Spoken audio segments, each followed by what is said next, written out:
Salam əziz izləyicilər, mən FES Akademinin Kimya üzrə təlimçisi Həşimova Fatiməm. Bugün sizinlə sertifikasiya imtahanına düşə biləcək belə bir sual tipinə nəzər yetirəcəyik. 50 qram etanol və etanol qarışığına natriumla təsir etdikdə 11,2 litr hidrogen qazı əmələ gəlir. Qarışıqda spirtin kütlə payını hesablayın. Deməli, etanol natriumla qarşılıqlı təsirdə olan zaman hidrogen qazı ayrılır. Aha. Amma etanol qarşılıqlı təsirdə olmur. Natrium ilə qarşılıqlı təsirdə olmur. Aha. Bu ikisi birlikdə 50 qramda verilib, 50 qram və biz görürük ki 2 mol spirtdən 1 mol hidrogen ayrılırsa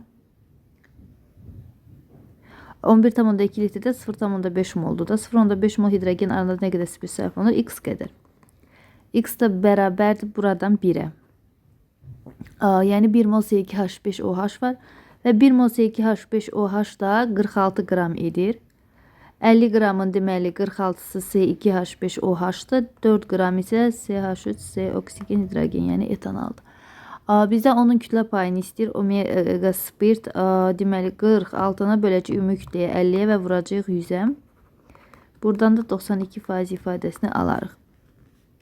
Y variantı sualımızın düzgün cavabıdır. Siz də hər hansı bir mövzuya aid sual izahı istəyirsinizsə, rəy bölməsində bildirməyi unutmayın.